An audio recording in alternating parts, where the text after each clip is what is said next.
It is that time. We have started and we're on our way. Don't forget, Leaders and Movements, January 18th, coming your way. It is all about rolling out. Blackbookstore.com is happening today. We're getting ready to have free shipping. You got it.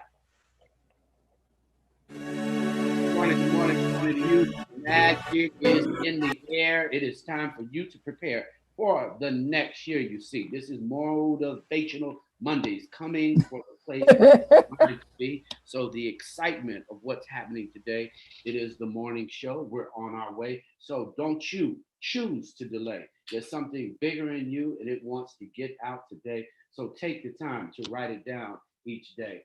Make sure you're on your movement.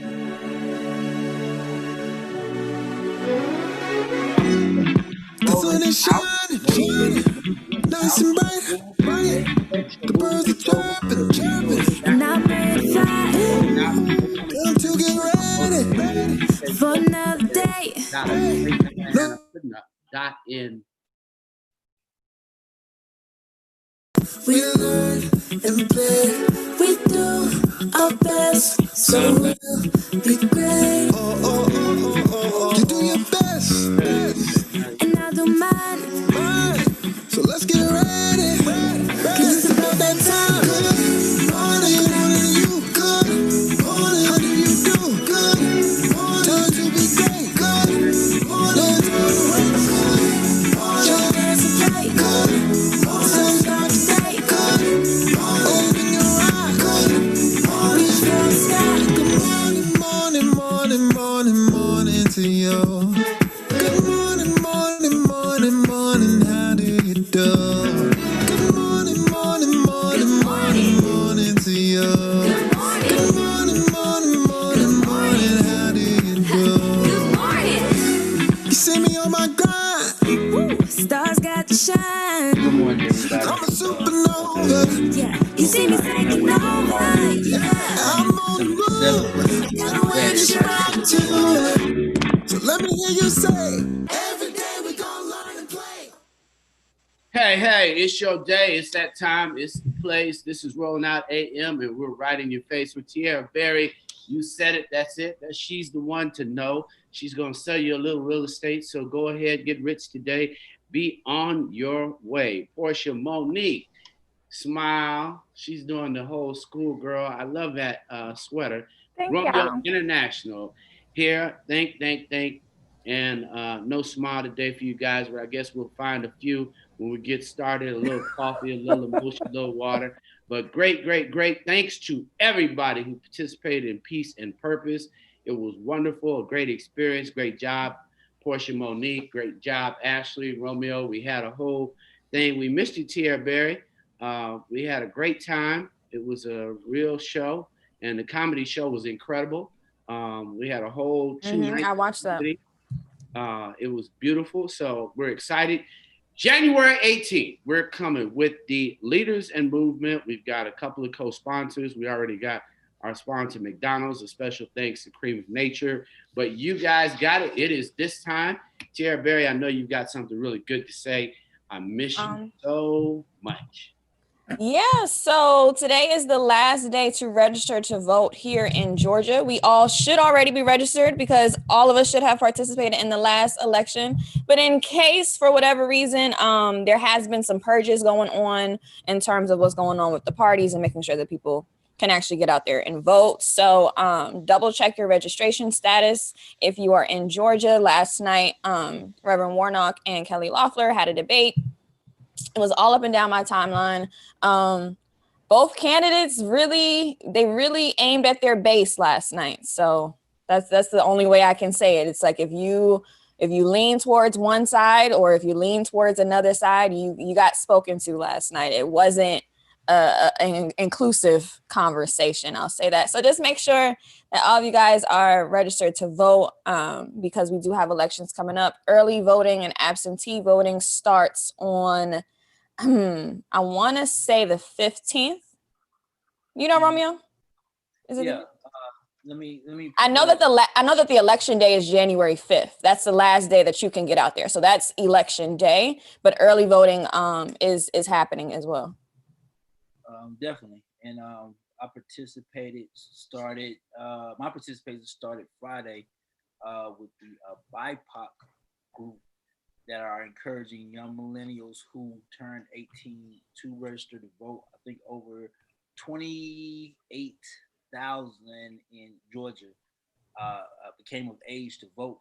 So we spent the weekend, on social media, Twitter, Oh, wow. TikTok, Facebook, encouraging them, getting them messages to vote. So Yeah. I'm right there with you. And the date that you're talking about, yep, the deadline is today, like you said. Early voting begins Monday, December the 14th, 14th. Okay, 14th. I thought it was the 15th. It's the 14th. and absentee ballot is Friday, January the 1st. Mm-hmm. Hey y'all. And the runoff starts. Good morning, Portia. I'm just y'all. See you. This is why you need to be in Georgia. I'm just saying, y'all just went. Hey, We don't y'all. want her in Georgia. We need her in the D. I mean, everybody don't need to be in the same place. We need to cash up. We need your ballot. No, we need everybody to call their cousins. She needs to make sure all her cousins that are down here are actually registered and are actually moving.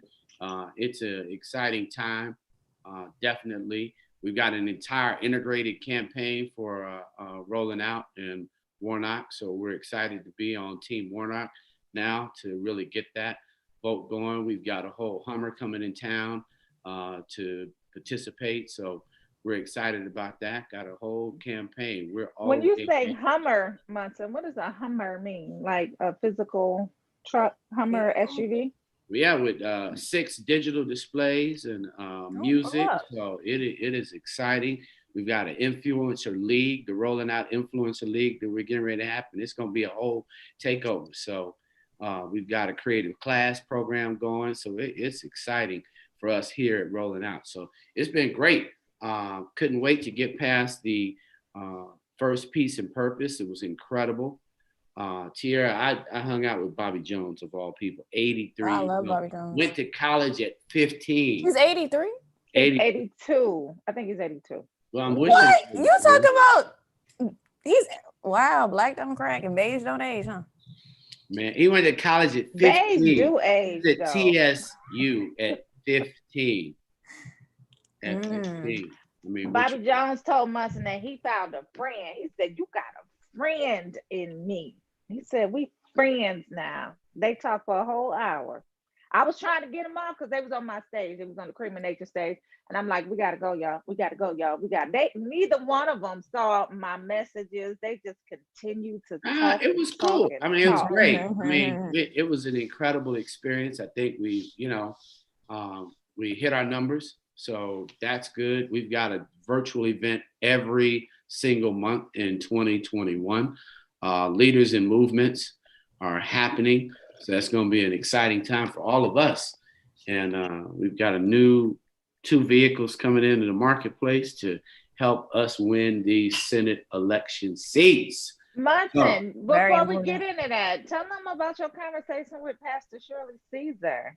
No, let's bring Ebony on so she can talk and you need to give her I didn't see Ebony Monday routine so she can have her report portion. So be sure. Ebony! Good morning. Hey, Ray. Hey, Ray. Hey, Paul. Looking like Keisha Cole. Yes, ma'am. Y'all's hair is late today. Looking like I should have cheated. And lied. Love. How y'all doing? What's going on, Ebony? We're really well. How are you?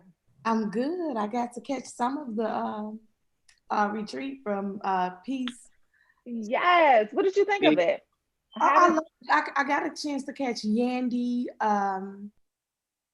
from Cream of Nature. I got a chance to hear her talk a little bit. I got a chance to catch Vina. I got a chance to catch a few people. So it was real, real inspiring. I loved it. We just didn't catch you. So January 18th, we got to make sure you're part of the leaders and movements because you're part of the movement. So we're looking forward. Portia, be sure that Ebony has her Monday report next week. We really love Ebony, what she's doing. She is a full entrepreneur. And we're really proud of her and everything that she's doing. We're going to have a countdown, everybody, for our Rolling Out TV station. so we can start that here in Atlanta. So we're excited about standing that station up in the marketplace and really moving forward. So great, got good stuff happening, and I'm really proud of all of you guys. And Portia, I think it's time for Tierra Berry's report. Yeah. Right there. Hi. Let's get to your report, girl. Hit it. Bum bum ba-da-dum bum ba-da-dum bum ba-da-dum bum bum. Okay, Michael Jackson. Came in. I think it went back to my old cheerleading days. Go ahead. All right. So good news for Jeremiah. He's been released from the hospital over the weekend. As we know, he's been battling a severe case of COVID-19. He was down really bad in ICU on the ventilators. And according to some of his close friends, like Chance the Rapper, making reports and announcements, and him himself being just really, really grateful to everybody for supporting him through that time. He said, first and foremost, I would like to thank God and the incredible team of doctors and nurses at Northwestern Memorial Hospital for saving my life. I will be forever grateful. I would also like to thank my family and friends for all their prayers and well wishes. I'm overwhelmed with gratitude. Special thanks to Chance the Rapper, 50 Cent, and Diddy for their love and support. I would also like to thank all my fans and people around the world who pray for me. I'm getting stronger every day and looking forward to spending time with my sons. So. Daddy, pray for me. Get me in my heart. What they do? They took the time and prayed for me. Come on, y'all. Come on, y'all. Y'all know the song. I'm so glad they prayed. Y'all know that song? I'm so glad they prayed. Come on, I thought you were singing. So glad they prayed for me. Get off mute, Monster. Come on. I'm so glad they prayed. Hey, I'm so glad they prayed. But I tell you, the rhythm you got a little off on the beat. Don't do that. Don't do that. I know that other song. I'll pray for you. You pray for me. That's the We're all a part of God. Yeah, that song. I thought that was that one. Portia's singing what the mothers in church on the mother's board used to sing. Okay, so we singing. That's the junior motherboard, because I'm telling you, when you have the Shirleys, they go way back. Like she was talking about singing since she was 12. But we got a song coming, Shirley and I do, called, Make Your Request. No, she said she changed it. Write your own request. I wrote my own request. She said that's what we gonna name. I wrote my own request. Yeah. No, it was incredible. It was really healing. Yandy was there. Dr. Jackie was in the house. So y'all had a very candid conversation about the V spot with Dr. Jackie. I was back there clutching my pearls. I was like, what are the characters' names again?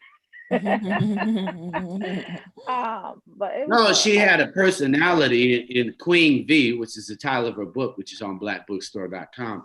For Queen V, she literally had a whole personality check for women to actually know what type of V mentality they had as it related to their sexuality and intimacy. So it's an exciting thing. It's on blackbookstore.com. On tomorrow, it'll be free shipping for the rest of the year on blackbookstore.com.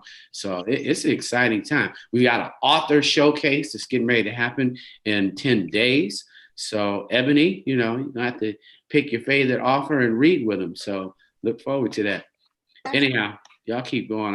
I'm Thank you for joining in my song, Munson. Yep. So shout out to Jeremiah. And all of those great, amazing. And his prayer warriors. Yeah, and the prayer warriors. But I want to say this. The person I was most proud of that's in that category, millennial, was Pretty V. Pretty V had COVID.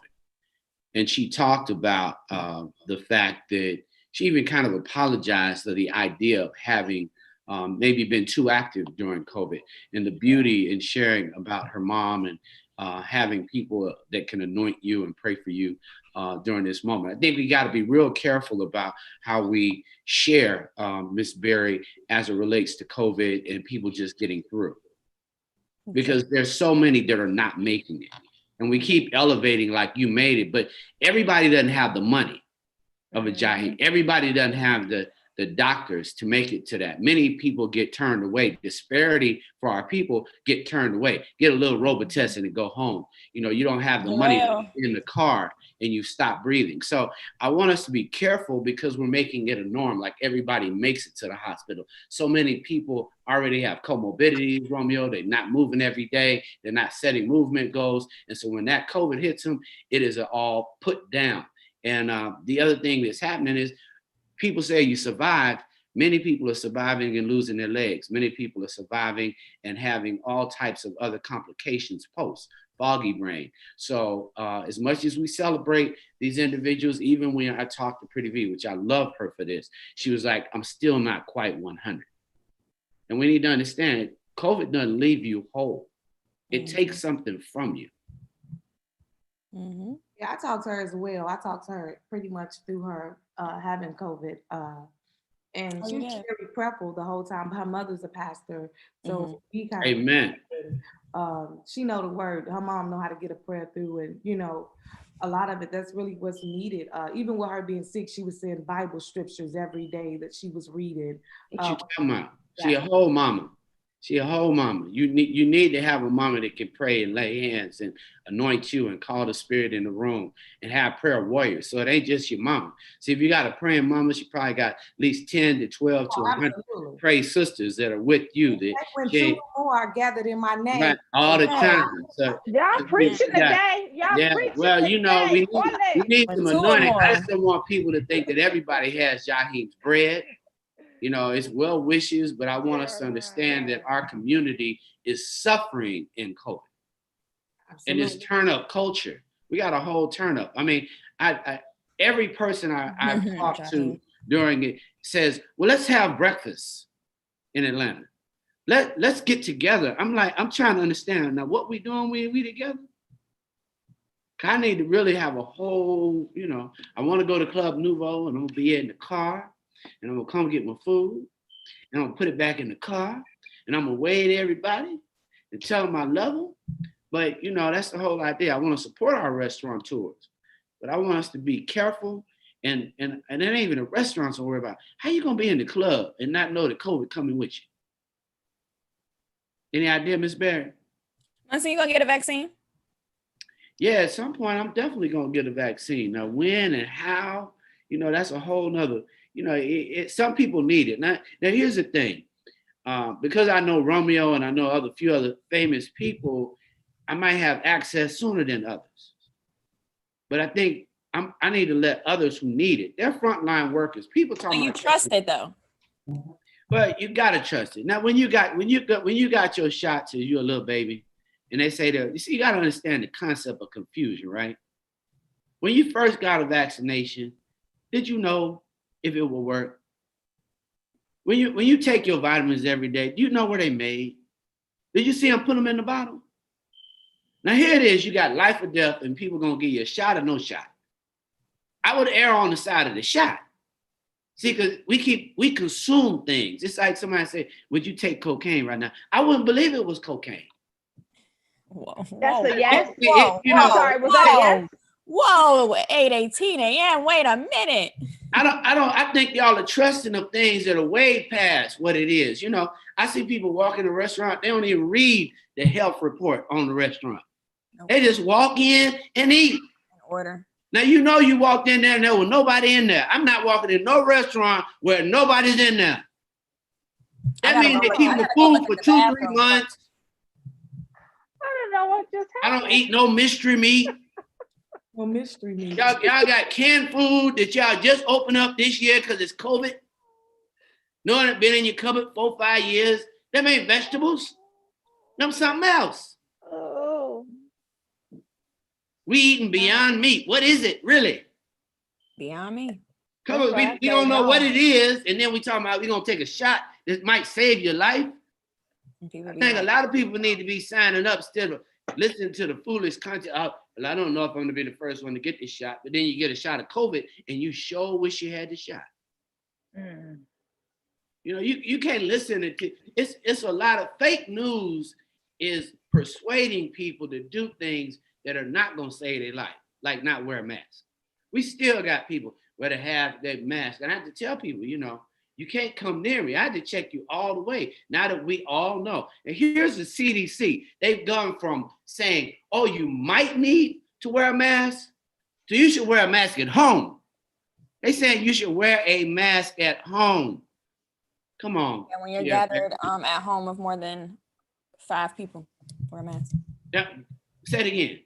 But this was a group that was saying, well, maybe you should wear a mask. 17 states still don't have mandatory masks outside. Right. Yeah. All right. But you don't want to ask me if I want a shot, Romeo. I'm taking all shots to save my life. Because I've never been in the vitamin manufacturer spot to see the vitamin come out and we still take it. Everybody taking vitamins don't know what's in them. Well, Munson, that is true. No, I'm just saying the level of knowledge and access we profess to have, and then all of a sudden something that'll save your life. And look at all the people in nursing homes. Yeah. I definitely don't think that right now the aim is any further genocide than is already happening with COVID-19. Hey, say it again, Tia Berry. You're like, come on, y'all. But Black people are scarred because of the Tuskegee experiment. There's a lot of reservations just in the past based off of what our people have went through. Let them try it first. Let's see what they come back with. Yes. Yeah, it's easy for us to say, but I promise you, and obviously there's an age thing here, but I got no less one of my a prayer up for if you have a parent who's in the 80s or you have a parent that's in the 90s. A couple of my friends who are a little older than me, they're blessed to have parents that are older. And 2 of them said, pray for my mom. She's in ICU. She's in her 90s. She probably got COVID in passing because she was at a location where they were actually in a rest home. She didn't walk out and wild out and get it. She just couldn't fight it. So you're sitting there thinking about it. We're losing our seniors. And because they're not famous, they're not on the news. So we got to figure it out. I'm with you, Miss Berry. Everybody need to take a shot. All the doctors, Detroit had 500 Ford hospital employees with COVID? I don't know if that was Detroit, but okay. It was Ford. Come on now. Do we need to pull it up? I was just saying. Come on. We've had families with COVID. I don't think we're not taking it serious, but Romeo, I don't think we're taking running post-COVID. I don't think the Black community has decided to lose weight. I think it's interesting to even think about a post-COVID society because we've been in the thick of it for so long. I feel like after we take this medication and get vaccinated, people are still going to have a conscious idea that COVID is still out there, even if everybody has a vaccination. I feel like it's going to take at least 2-3 years of things to feel normal somewhat for people to even gather in the way that we used to, even if everybody does get a vaccination, because people are scared for their lives, Well, I think you got to figure out what the innovation is during COVID, like what the whole innovation. We're sitting here, all of us in our homes, transmitting information across the world. We had people from around the world at Peace and Purpose. We've met a new person. I connect to Ebony now through technology, you through technology. It's changed society in a different way. Everything that has moved 5 years ahead. Where this would have been something a business would have used first, and then it would have got commercial and down to consumers. So streaming, you see that Disney said they're not doing Disney radio anymore. So that's getting ready to be out. So what does that mean for audio? Podcasting is everything. It's incredible. Churches are increasing members. Our church fellowship in Chicago, the Ship, you need to join Ebony in Chicago. Home. I'm sorry? She said she got a church home. She said we always recruiting to bring people to the Ship, You come visit us. I'll come visit. They come visit. We online every Sunday. Taking donations every Sunday. So no, you can visit online. But I'm just saying, the church is up 900 members, and nobody's been in the church. Yeah. I do miss congregating though. Like I can say I felt like I took for granted going to church, like growing up going to church and still going the whole time while I was in college, faithfully. But I do miss those Sundays of like, all right, I'm gonna get up and go to church and I don't miss them. You don't miss it? No. I don't miss that. See, the one thing about me is I want to live in my truth. And the truth is that in order to get prayer, I don't have to leave my home today and be safe. So I don't want to have an emotion that's not real. It's a very fake emotion. They want us to have this emotion. In the spirit, when Pretty V's mom was praying for her, she got a connection that's so powerful. She brought all her prayer warriors. They weren't in the same place. They were all sending that energy, pure energy to her. When they say that's your daughter, there's somebody who call her every day that we don't know. This is how it works. Call her mom every day. A member of her congregation prayed every day, called her for her daughter because it was her spiritual daughter. Yeah. She was her spiritual sister. So I don't want us to have these missing emotions, like the void of access of the power of what we have as a community, Romeo, did you That's all I'm saying. Of course, I miss the hugs you get and being able to walk to the altar. But I got so many strong memories beyond this 1 year of spiritual love that you can't take that out of me. You know what I mean? Just the laugh of seeing, and we've got to drive ourselves to access memories that are beautiful, that you can bring to life inside yourself. See, this society wants you to say, this what you see in your face is all that you got. But it's not all that you got. Very true. It's not even close to the time you were a freshman walking on Spelman campus.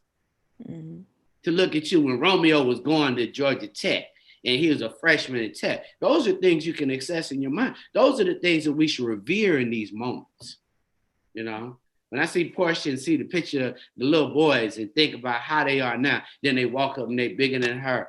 But before that, they were smaller than her. Those are all beautiful times, and that's what we should be accessing. And write a letter to the people you love. This is that moment to do and to grow us. Versus Daddy, I miss everybody. I don't miss nobody calling me Romeo. They can't borrow no money right quick, like be in front of them, borrow $1, cash at me. Everybody want to cash at me, so I don't know. But don't pay me no attention. I got filled so much with the energy of the community and truth and love and peace and purpose. Absolutely. Romeo, is Facebook checking? I got to fight this COVID with something. Got to. The good energy. What Facebook talking about? Let's send Munson some good energy, Facebook. Antoinette. I got paid. I'm gonna let y'all have a show because Miss Berry was in her report. I was. No, Romeo, I did want to ask you real quick though. Do you miss performing live as a DJ? Like, how has that been as a DJ? I do miss it. I will be getting back into it in January. It's New Year's Eve. You say it again. So we outside. That's what you saying. You have to.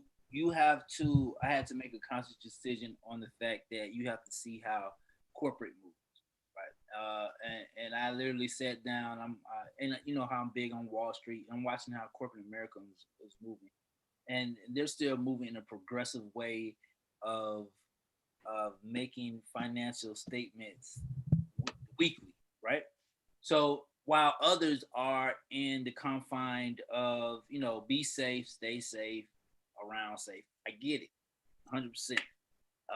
Protect yourself, protect the people around you. I get it. That's not stopping Nouveau from opening. That's not stopping Nouveau from having patrons. It's not stopping Ebony from every day, every month, or however she does it, set her quarterly goal. Right. Regardless. So it's kind of it's really a bad situation. It's kind of like a give and take, 50-50, but to your answer, it's weird. It's weird being a top dog, and everybody's trying to take top dog spot when they see that he ain't been moving.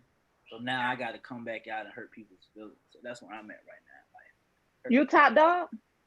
I'm top dog. I was just trying to clarify. Okay, I got it. It was announced Friday evening that as far as Spotify was concerned, I did make the top 50. So I appreciate that, Spotify. Congratulations! How do we follow you? Like, how do we follow your DJ movement? So we know you on the show and you know Romeo, whatever. But how do we follow you elsewhere? iTunes playlist, Romeo, international iTunes playlist, international Spotify playlist. You know how they release their quarterly things every year and stuff like that. So, but hey, right. I'm all for vote. That's where I'm at right now. Let's get this vote through. Go ahead, Tiara. Finish. I'm sorry. Or do you want me to go to Facebook? Yeah, it's Facebook checking in. Hey, y'all. Hey, anybody come to the conference? You got Iris. Thank you, Iris. You got Iris that said, "Damn, Portia." D Shields, exactly. Romeo, keep moving, take tests, wear a mask, but life must now continue. You had VA checking in, Antoinette Smith from Virginia's checking in, Barbara Fields from the 229. 229, where's that? That's Albany, Georgia. Albany, okay. If you leave, yeah, I need that Spotify list too, D. Like, right. So we just follow Romeo International on Spotify? If you leave, I'm on the thing. Hold on. If you leave home, have deliverers home, have family working outside of home, get tested constantly, and consider the vaccine, please. And D says, I did a podcast on the vaccine testing. I got tested. I will take the vaccine. D says, I will take the vaccine with President Obama, Clinton, and Bush, and Carter. Yeah, they did say that they're all going to take it first. Now, I do think that's going to make a difference. For black people, let me back up. For black people. I got to see Bush take it, though. Wait a minute, y'all. If Barack Obama does it live like he said, I think that's going to move people more. I really do. I gotta see Clinton and Bush though, because I don't know what they're gonna try to do to my man Obama. Now if they do it together, now you know it would be a dope, powerful statement, Ebony, Tiara, Portia. If they did it together, yeah, that would move weight. That would push. Okay, so all three of them did it together, and it was live at the same time. Live. Oh, I'm there. I'm with everything. Like he do it, I'm there. I ride with this one. Yeah. Wait a minute, y'all. I found I'm sorry, I know we still on COVID. We've been on COVID all morning though. I just feel like I'm COVIDed out. But I do got some good news for y'all. Listen. Or not listen, listen, but look, y'all, hold on. Look what I found. So I went on Spotify and I put in Romeo International. Y'all, listen. He's the real deal. Romeo International talks Atlanta, Nike, and Diddy. Go ahead, Romeo. Look at him, y'all. Portia, back to the I had to look it up because I'm like, how do I find you? All right. So I just follow, or what do I do? No, I will send you my international playlist. Yes, please. Me too. That way you don't have to ask. You don't have to ask for music no more. You don't have to ask for music no more. It'll be right. Matter of fact, in January, there's a new artist that's gonna be placed on my list. Her name is Portia Mornig. She has this song coming Absolutely. out. December 21st, right? Yep. Her single. She's gonna be on my January 2021 international playlist. And I'm gonna have to get my little song choreographed so I can do the yeah. This lady did that at my restaurant on Sunday. Jesus. Oh, listen. Speaking of restaurant, okay, so tell us your story, and then I want to know how you felt about those girls twerking at and cocktails and Texas cocktails. That was Dallas. in Texas. Was that Dallas? Yeah. Dallas, I believe. Yeah, Mm-hmm. Dallas. Okay, so tell us about your Oh, I experience, was just and gonna then say it was the worst dance I had ever seen. It was oh, terrible. she Yeah. went on the She table. went on the tables though. She went on the tables.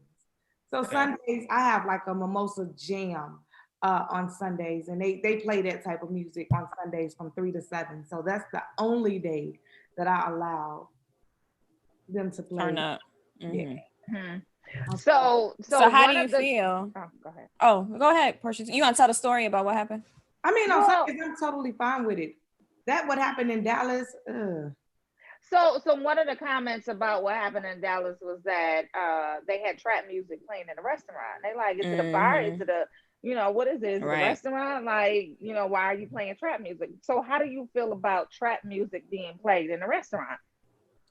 I mean, I think it's a time and a place for it. If you say, "Hey, I'm gonna do it on this day, in these hours," I think that's fine. But like for me, Tuesday through Saturday is jazz being played, it's R&B being played. Like so, I just theme my stuff out so people would know what to expect. So you might come on a Wednesday and hear rap. You just not. But Sunday you can come in there at 3:30 and you'll definitely hear it. Yeah, like a brunch day. I think that's a good approach to it, Ebony, because in certain cities, of course, like Atlanta or a Houston or a DC, we know what it's like to go to brunch, and what places are going to have a vibe that caters to the mood that you're in that moment. And I think that the establishment at True just didn't understand what type of vibe he was setting himself up for. Do you think his reaction was a little bit too over the top? So set it up for us, Ebony, because a lot of people think don't know what we're talking about. I've experienced Ebony, people can you in hear my me? seats. I've experienced people in my seats dancing where I had to nicely go and ask them to get down. It's not a club, but nicely. It's the way you do everything. And I just believe if his delivery was different, uh, it would have been different to the customers. And I mean, we live in a world now where everybody has phones, everybody's doing things on social media. So your first reaction, millions will see it, and you still have to be a leader to say, I don't need your money, but you do, because without that, it's just a building that's standing that might look nice. So Rami, I'm sorry, Rami, one of y'all set it up for us. Tell us what happened, because a lot of people don't necessarily know what reference we're talking about and what incident we're talking about. Can somebody explain what happened? Rami? Okay, I'll briefly say it. So, Okay.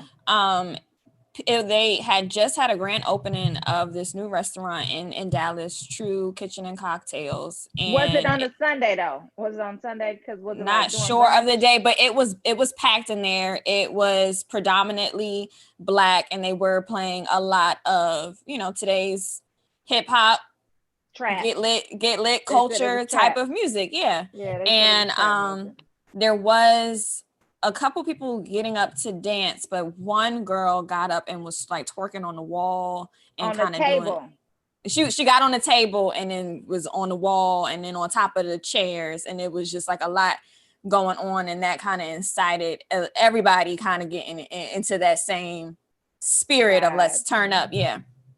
So then the owner of the establishment came out and basically started going off on everybody, like, y'all not about to treat this place like y'all ain't got no respect for me. I'm trying to do something for my community. I'm trying to give y'all a place to come, but y'all not going to come in here and disrespect my furniture and my establishment. Y'all can enjoy yourselves all day long, but if you feel like you got to twerk to have a good time here, then you need to get the F out, basically, is what he said.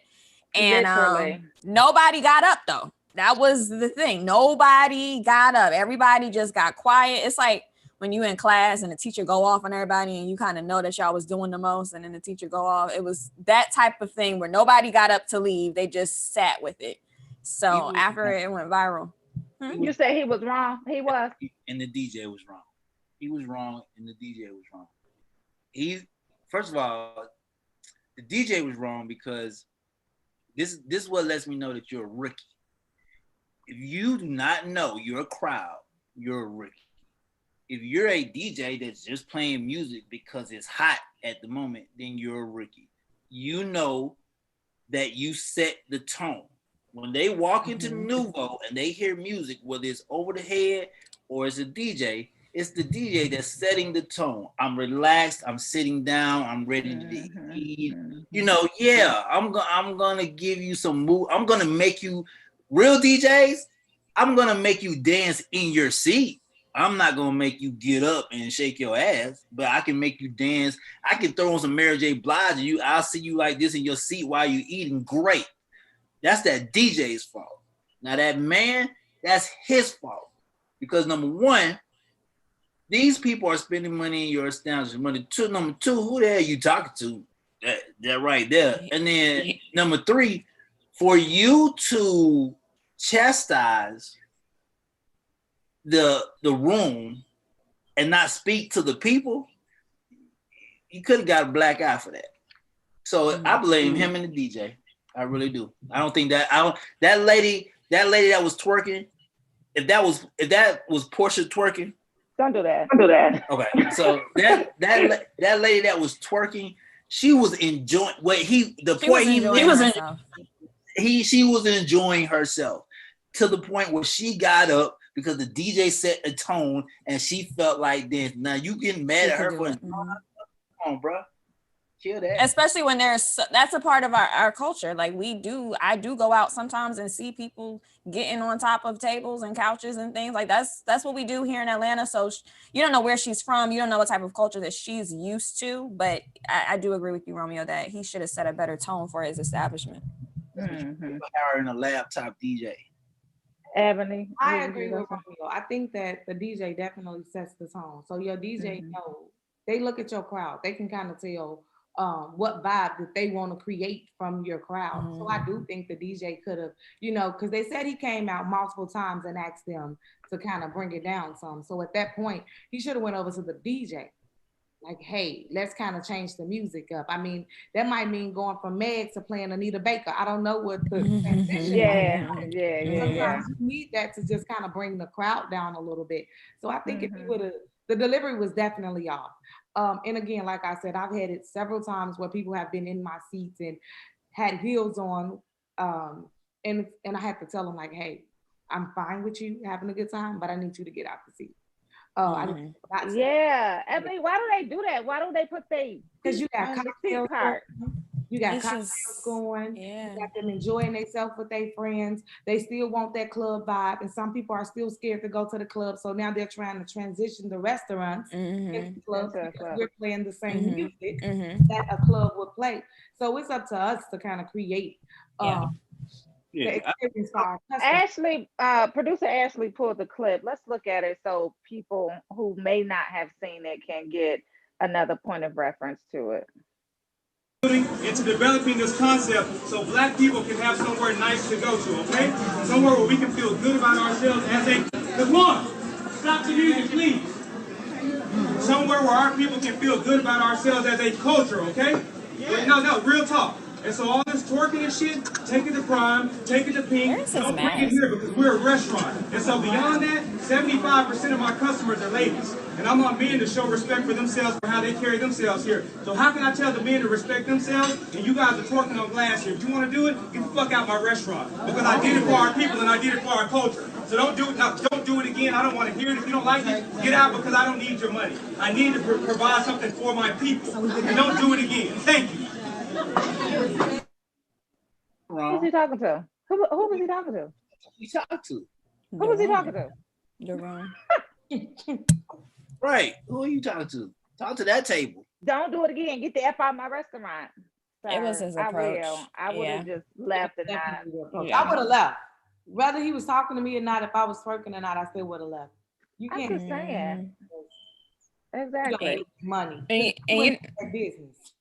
And the feminist in me cringed about if you have to respect yourself. Like, come on now. Because men looking at you ain't, come on. I just didn't like it. I understand where he was coming from. I just didn't like it. I didn't like it. Right. I wouldn't go back. I don't know what that culture, Dallas Houston culture is. I know in Atlanta. As far as, and I'm not speaking for Nouveau, but I know Atlanta's culture has turned everything into a party. So it's kind of difficult to know it's kind of difficult to know what's not a party because the lounge is a party, the brunch is a party, the kickback is a party, the actual club is not a party. Like the actual club is hey, let's get in this section and stare at each other. We're not here to party. And sit on the you have more fun on the at lounges. Couch. That's stupid. Yeah.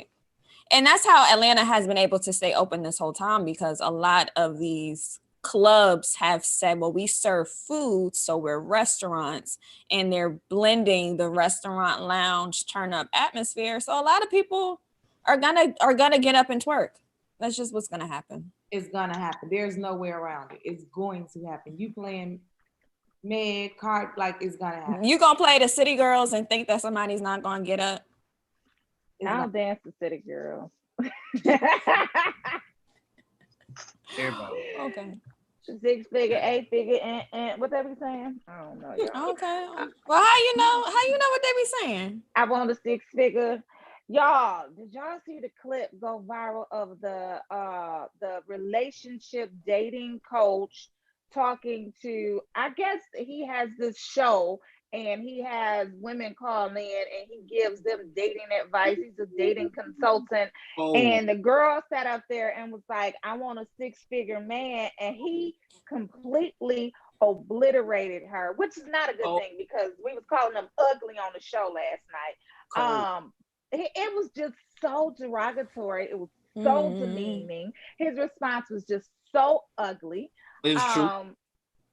We got a clip. What's the clip? I want to see this. You said his response was true though? It was truth to it. What show was it? So he did. So somebody pulled a clip. Roll the clip, y'all. Truth to it. Because there was some truth to it, but I hated his damn response to her. Let's see. I honestly want a 6-figure guy. Is what I'm realizing. And ma'am, and that's my point. You ladies all feel like, listen, you ladies all feel like you're the exception to the rule. And then when someone like myself comes along and gives you a dose of reality, instead of just accepting it, it's like, yeah, but I'm special. You don't know any men on this level that are not your father, that aren't related to you. That means you don't know these men. You don't know where to go get them. You don't know what they want. But you're still saying, pick me. They don't want mid-30-year-old baby mamas. I'm trying to be polite, man, but they don't want those. Can I ask you a question? Did you hear what I said? Yes. Why is that so? Why is it so? Go ahead.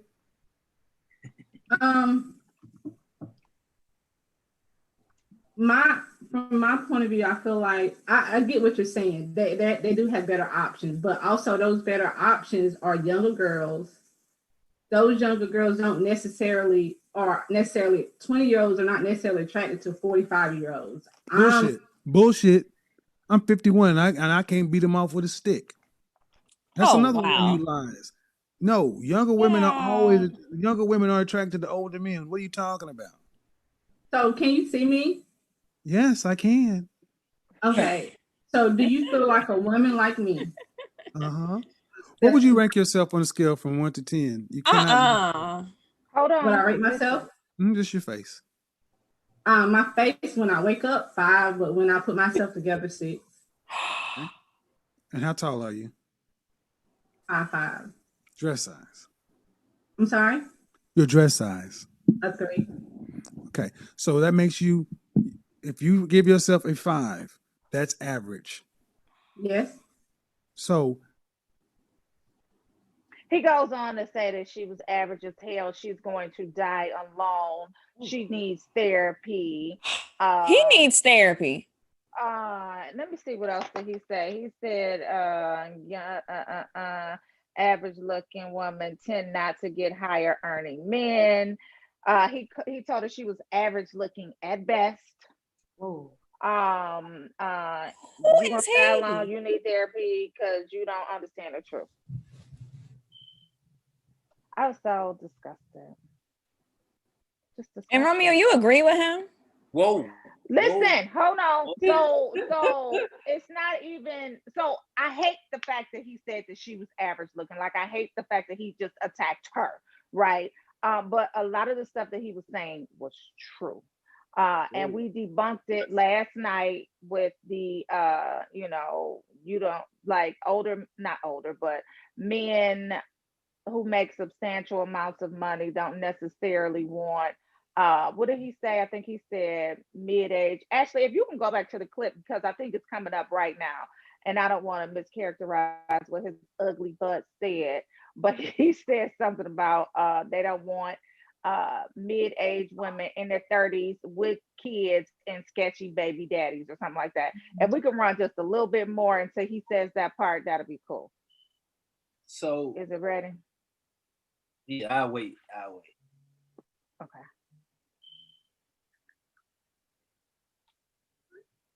You don't know any men on this level Keep going. that are not your father, that aren't related to you. That means you don't.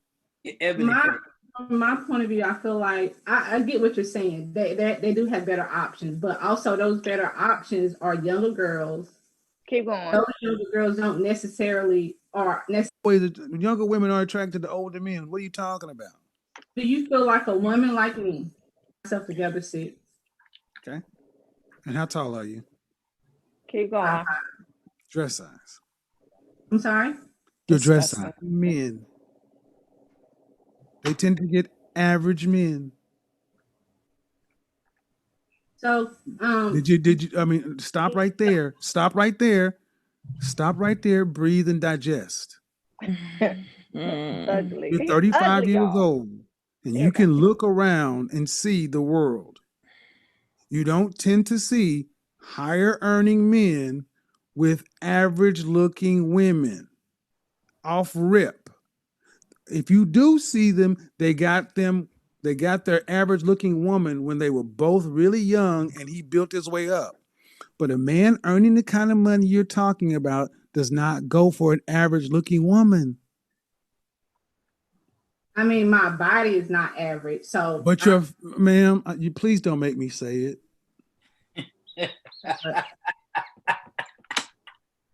Sorry. This is terrible. I really just wanted some advice. I love your I'm giving you advice, but you're not taking it. The advice is, ma'am, you're average looking at best. I'm taking it in, but get this off. Okay, but you're not I can't see no more. fact that Wait. Here it goes. Average looking women, average looking woman who's older, average looking older woman with a 13-year-old son, average looking woman with a 13-year-old son with a sketchy baby daddy. This gets worse every time I say something. And now you're asking for a man who's in the top 10% of men.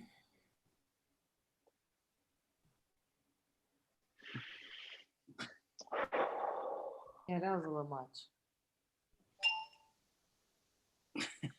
Romeo, what's up? So was he telling the truth? Well, okay. First of all, I do not like the man. I do not agree with the man. Tiara, change your face. Ebony, change your face. I mean, I hate I can't even keep my eyes open right now. Now, this is what I'm saying. To two of his points. If we're being honest, women in general, we're not talking about please take yourself out of the picture. Don't put, well, not me. Don't do that, the three of y'all. Just in general. If you think about it, women today base their view of attractive off of a man and what he has or where he's at, status. Men today, in general, base their attraction off of what she looks like, period. Those are the two generals. What she looks like, what he has. We see it every day in society. We see it every day. Every time we talk about somebody in a report, oh, so-and-so's dating so-and-so or so-and-so's with so-and-so. It's either a status quo or she looks like this quo. Now that that's out the way, you take it to the point where, okay, so what are we literally judging people's on? Because we missed the personality part, right? We missed the good ethic and moral part, right? That woman who's a beautiful black woman, she allowed him to verify her status of beauty. Are you a 5? I feel like I'm a 5. Why would you feel like you a 5? He didn't say why you feel like you a 5. He accepted her 5. Like, okay, that's how you think of yourself. That's what you are. So I don't like how his approach was. I do understand, like, in general of today, yes, younger women date older men. Why? Because of the status and what they have and where they at. We see it every day. Men that are established, we see this all the time. Cause we'll joke, TR, we'll be like, how come, for example, just putting him as an example, why do women keep dating Future? You know what he is. You like, after the 12th time, you know exactly what he is. But you know what? He got status, he got money, and it's a look. He ain't gonna say no. Like, come on, man. Let's just be honest with that part. But, and I think you're right to the point of people do date people for certain reasons, and because some people are after, whether it be money or status, and a lot of times men's first thing that they go and tell you is you're beautiful versus, hey, what do you do? And a lot of times women gonna want to know, what does he do versus, what he looks like. I mean, obviously looks matter to everybody, but at the end of the day, beauty is in the eye of the beholder to me. And that's why I didn't like for somebody to come on the internet or broadcast themselves as a relationship expert, or to be able to give advice, and he's telling people that you're average at best. Like, that's cruel, and it's harsh to say. And just because you got a little piece of furniture twinkling, and you got a candle lit, and you got a little microphone, that don't mean that you got the right to say to anybody how good she look or what kind of man she could get. She could turn around and God could bring her an 8-figure man into her life that can love her and take care of her and appreciate her for the beautiful woman that she is. But she'll never get there if she's living based off of his opinions or anybody else's opinions. Okay, I love you. You're wrong. Beauty is in the eye of society. I'm gonna tell you why. Since we having a, guess it is. I'm gonna tell you why. Since we having a conversation, when Ebony, Tiara, and Portia, we're talking about in general. When Ebony, Tiara, and Portia chooses their man or their mate, and they're like, oh, he's attracted to me, right? He's my man. He's mine. Don't tell me for 1 second that you are not. You're not hoping for a validation from a friend. Y'all look cute together. From society, oh, they look great together. Somebody, when you post that first picture of y'all on social media, you're waiting for the validation of the man or woman you chose. Let's not flex. Everybody is. So that beauty in the eye of the beholder, you're absolutely right. But society is holding that beauty to the point of, oh, are they cute together? So let's not play the game. Let's be fair. Everybody does. First of all, I wouldn't let nobody talk to me like that. In that conversation, no, you're never gonna convince me to say I'm a 5, I'm a 7, I'm a 6. Like, no. And you don't determine who I date. Like, being a dating expert, that don't make you a god. Let's start there. And for her to even sit there, and I think that's a lot of the problem. We go off of what somebody else's feel. No, you have to know your own worth. Like, you don't. And she said that she was a 5. Like, never in a million years. Never.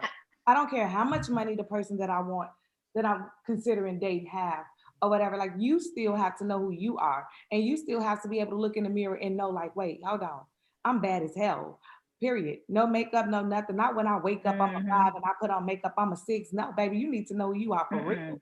So I think she come back and look at herself and understand her worth. Like, that was just a little too much. And how many people are you talking to? Because he said that with a child that's 13 years old, that doesn't mean anything. I mean, I'm a mother. And I have a right to still be happy as a mother and still determine who I want to date as a mother. Like, I don't know. I thought he was crap.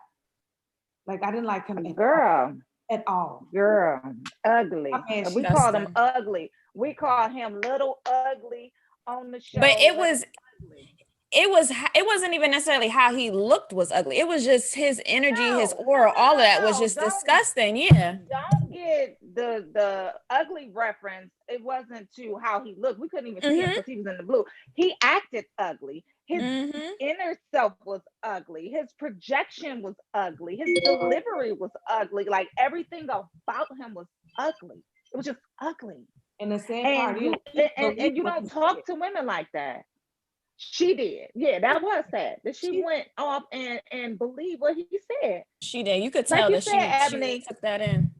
she said, Like you said, not in a million years. Never in a million years, boo. Never. that conversation Never. would have been real bad. He'd have hung up on me. That conversation would have been real bad. He'd have saw all of Absolutely. Listen, He said, leave, in call, in meeting. he'd have been like, yeah, she's from the west side of Chicago. When I Listen. So D Shield said, I'm 47, 3 grown successful children, engaged in my 40s. I'm 47, a grandma, and I'm cute. Yes, Steve. She said, Kevin Samuels can go to hell. And if my engagement ended with Brent, hey Brent, she said, if my engagement ended, I would still have proposals. Yes, I still got my memories. Like that does not, I do not determine my self-worth based off of a man.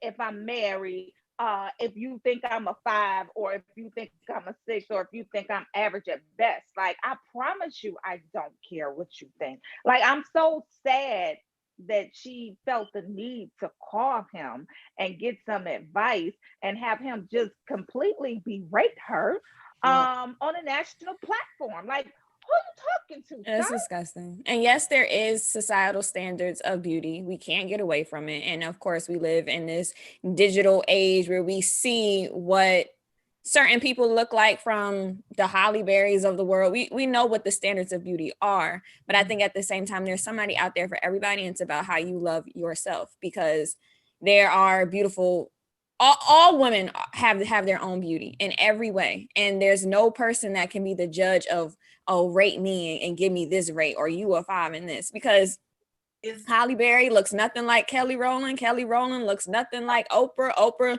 look nothing like Viola Davis. But there is somebody out there for everybody. I don't think it's standard. Like, see, what women keep missing.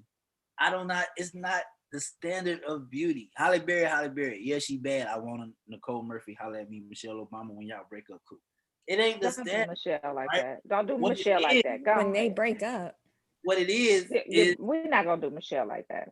It's the entire validation. Like women are still stuck on the fact. If you think about it, look at, and you're at Nouveau. So Ebony, look at half of the quote unquote women that are considered bad who are going out with dudes that don't look like they nearly come close to their level, right?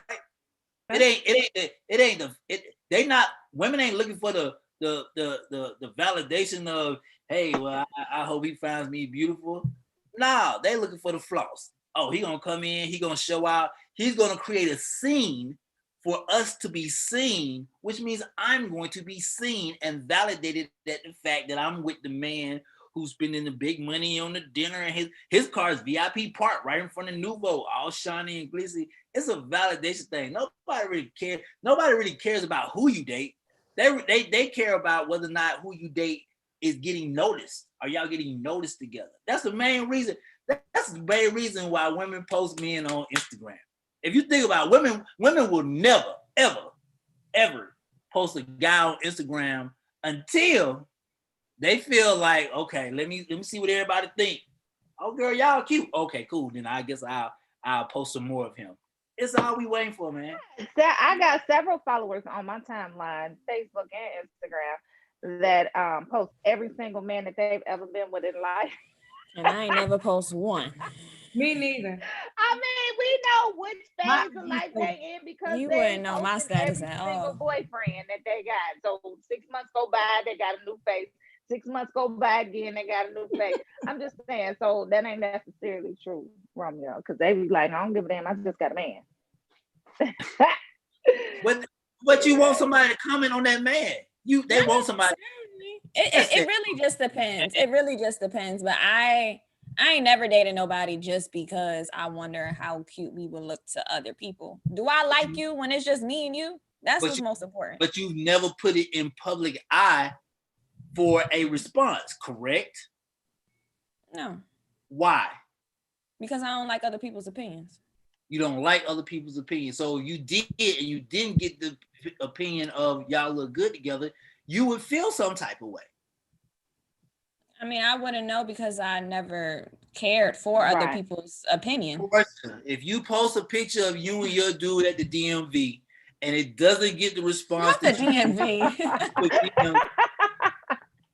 you feel some type of way. Am I right?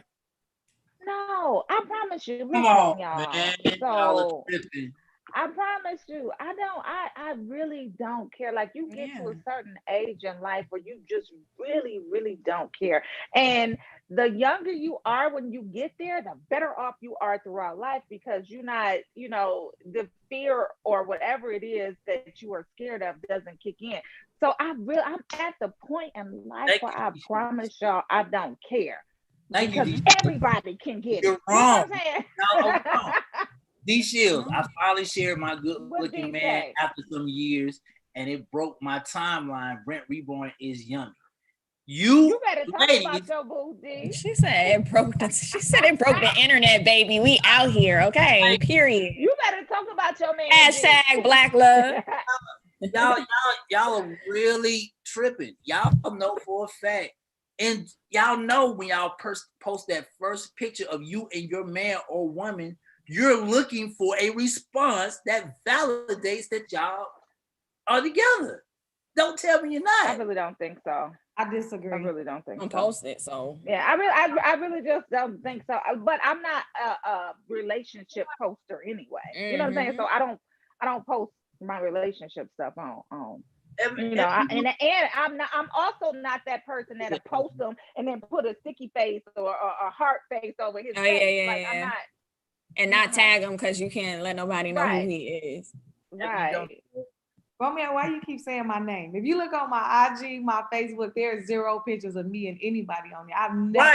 Right. But what I'm saying is, what they're saying is, Evan, you're Evan. What they're saying is that when the man or woman posts that first picture, right? You're looking for a response. You're hoping the response is good. You can't tell me. I think so. Not waiting for the response of your public, your friends. I would post it and turn the comments off. Y'all could like it if y'all want to, but okay. Well, okay, so Romeo, I understand the concept of what you're saying, because when anybody posts anything on social media, we're looking for a response. But I wouldn't necessarily qualify it with when you post your man, you looking for that response. It's just when anybody posts anything on social media, they're looking for a response. They're looking for that picture to get liked. They're looking for that engagement rush to come. Yeah. So I understand what you're saying. I just wouldn't relegate it to, when you push your man up there, you looking for people to be like, y'all cute. No, I don't give a damn, because I'm always gonna look better than my man. That big argument that happened at the beginning of the year, women were like, where you remember when Instagram social media kind of switched, and then more women started posting, body pictures or swimsuit pictures or whatever like that, right? So it became the whole thing of why is she doing that? Because I don't do that. I'm gonna tell you why she's doing that. She's doing that for the intention of being accepted by this photo, which validates, which is weird. I'm just saying, which validates the fact that, okay, if people like me like this, then I know that I'm beautiful when I step outside this room. Don't think for 1 second. I tell people all the time when they ask me about fitness, look, you think I'm fit just to be fit? Nah, I'm trying to be cute. I want to take my shirt off too. I want to walk into Walmart with my shirt off too. I ain't doing it just for the health and the wellness and all that. Man, you better keep that. You better come through. I'm just yes. Walmart with your shirt off. I want my validation. I want my validation, and that's how GQ. get on my nerves. But that's how people see acceptance. People see acceptance as a validation. It does not have to do with anything that you feel is beautiful or you feel is right. They're waiting for somebody to say, "Hey, it's okay." Because think about it. Well, Portia, matter of fact, I'm about to hit Portia in the eye. Portia said this last week. Why would you be so violent? Portia was like, in one of the conversations, Portia was like, if you think about all the people that Future dated, Sierra is the only person that came out happy. If you think about it, like if you really break it down, Sierra is the only person that came out happy. Why? Because she wasn't looking for no validation of Future. She was hoping everybody accept that her and Russell thing before they made it public. Lori seemed unbothered, if you ask me. Lori Harvey. All right, man. Let me tell you something. I gotta change. I mean, she ain't bothered. Why? Not with the sexiest man alive. Not with the sexiest man alive on her side. You know. Because she's validated. Because women validate that. Women validate her. Men don't validate. Women, y'all champion. She validates herself. So, women, y'all champion her. Oh, she dated so and so. Great. Diddy. Great. His son, great. Future, great. Michael B. Jordan, great. Trey Songz, great. Y'all champion. Don't do that. Don't do that. Allegedly. A lot of names. Don't do that. Hey, Dante, help me, man, because they not hearing me. Romeo, I'm listening, man. I'm enjoying this conversation. I'm just sitting back. Dante, tell me if I'm wrong. I know we got to talk about it. Tell me if I'm wrong. Because men don't really care, but when women post a picture of a man that they're dating, kicking it with, are they not waiting for the comments to validate the photo that they posted? Because they never posted a man before. That's what they're waiting for. It depends. Either they're waiting for the comments to validate, or they're hoping that nothing sideways comes in. One or the other. I hate to say it, but it's true. Thank you. Don't look at my man like that. Yo, I'm getting all kind of funny faces and side eyes right now. Listen. I love y'all anyways. It's all right. We love you too, Dante. And we're not even going. I mean, you know, you're a guest, so when yes. we gotta play nice. Oh, okay. Nah, I got thick skin. I can take it. I'm looking at Ebony. Ebony ain't said a word.